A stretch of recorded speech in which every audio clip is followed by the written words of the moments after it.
Poser ses limites, c'est apprendre aux autres les conditions pour avoir une relation avec vous. C'est repérer votre espace, vos besoins et apprendre à les protéger. C'est différent d'un ultimatum. Dans un ultimatum, je dis tu dois changer sinon et j'attends de l'autre qu'il fasse quelque chose. Quand je pose une limite, je me demande même si l'autre ne change pas de comportement, qu'est-ce que je peux faire moi pour arrêter de le subir? C'est vraiment une autre posture qui vous redonne le pouvoir dans l'échange et dans la situation. Il y a 3 étapes que j'apprends à mes patients pour réussir à poser ses limites. Et c'est ce que je vais vous apprendre aujourd'hui. Quand on a l'habitude de ne pas poser ses limites et du coup de se suradapter, de faire plaisir aux autres, de penser d'abord aux besoins des autres, on a un pilote automatique de people pleaser, personne qui veut absolument plaire aux autres, faire plaisir, être aimé, etc.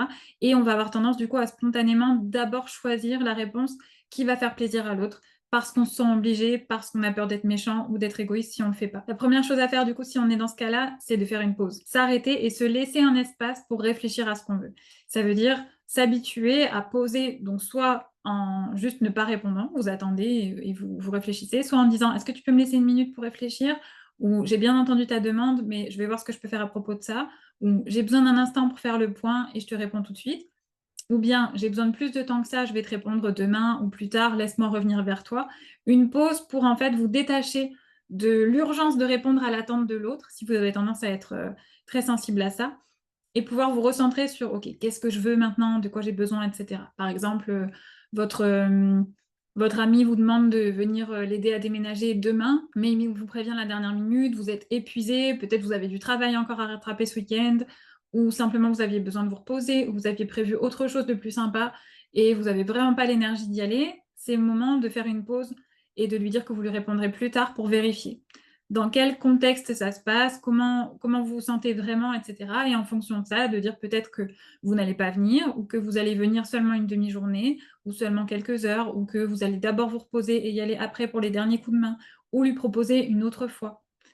Ou juste de dire non. L'idée, ça va du coup à ce moment-là de faire la deuxième étape. Qui veut quoi? Qu'est-ce que je veux moi? Qu'est-ce que veut l'autre personne?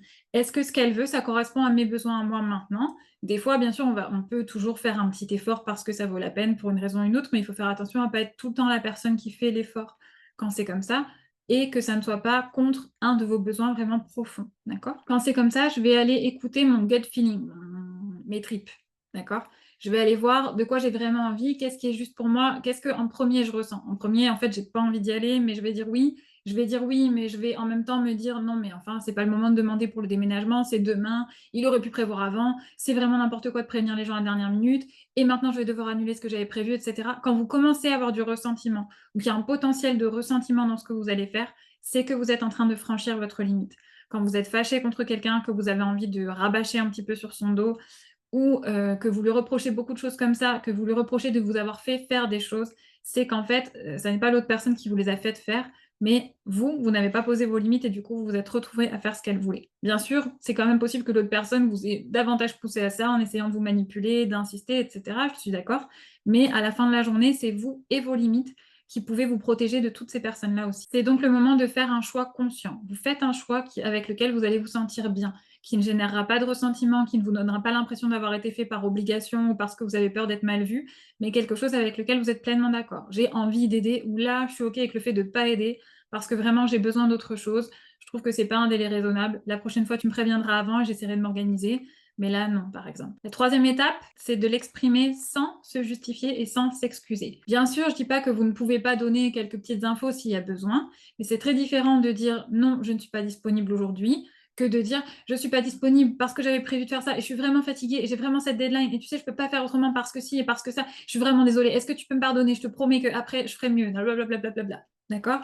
On n'a pas besoin d'écrire un texto de 40 pages pour dire je ne suis pas disponible, je regrette, peut-être une prochaine fois. Parce que à chaque fois que vous vous justifiez démesurément ou que vous vous excusez démesurément pour avoir posé une limite, vous êtes en train d'envoyer le message à l'autre, mais surtout à vous-même, que vos besoins ne sont pas légitimes.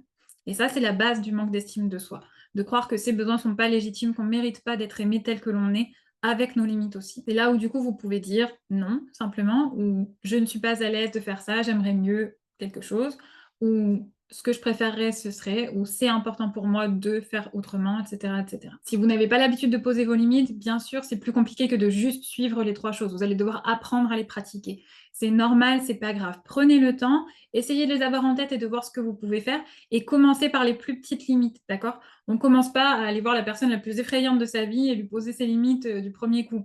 En général, c'est trop effrayant et on le fera pas.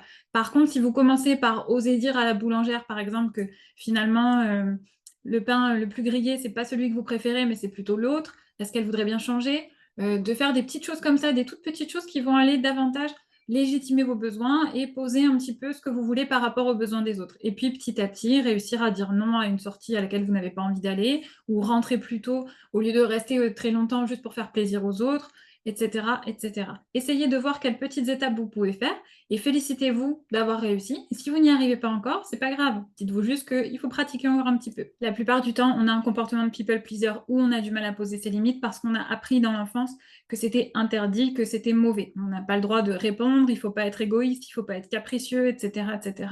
Et du coup, ça nous apprend à rester bloqués dans des mécanismes comme ça où on va se suradapter à l'autre.